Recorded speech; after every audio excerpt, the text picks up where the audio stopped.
Hey, and welcome back to Testa's Tuesday Tips. The odyssey of the smash face buck continues. Got the mannequin, got the cape back, and then Travis came up with an ingenious idea.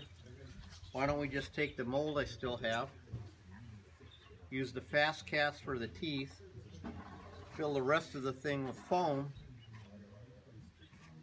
then we can pop it, we can paint it, pre-paint it, saw this off right here, put it on, shave down what I need to shave down. And we've got the anatomy. Got the anatomy, got the teeth there. We can still tuck the lip, and that's what we're gonna do. So we already put the fast cast in here, and now we're gonna mix the foam and just make a foam nose. I know we normally do this with a mixer and all that, but today is so hot. So hot. And if we get this in here and we swish it around, we'll get a hard edge. If we leave the foam in a silicone mold like this without a mother mold, it'll actually expand and sort of distort it. So I'm just going to play with this here like this. Sort of like I did with the rock when I was doing it with Jeff. But again, this was just a Jippo mold for my, just to get my reference. So like if you wanted it on purpose, you could make a mother mold. Yeah, yeah. But I never intended to, you know. Yep.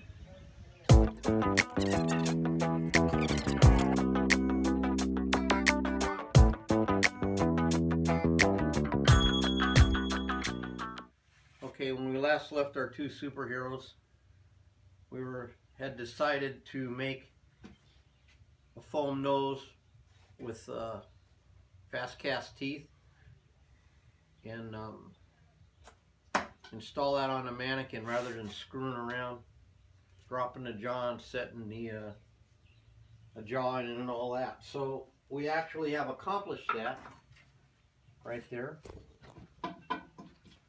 And what we did is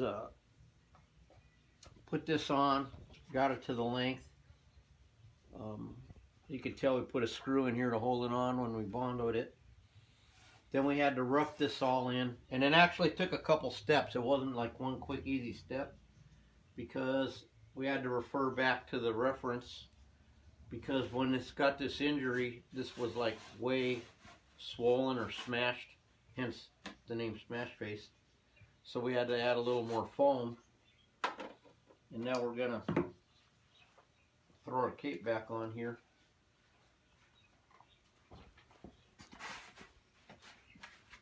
Look at that. See, here's the goofy nose part.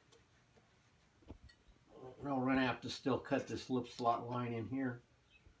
It just comes around real nice right here. See how it's gonna kind of come back somehow, you know. And all that. In fact, you know what's so darn funny to me is I said, oh, I'm just gonna make this Jippo mold because I'm only gonna make a reference cast and I don't need it to be good for a pour. Now we got like 7 pours out of here, and it still held up, you know.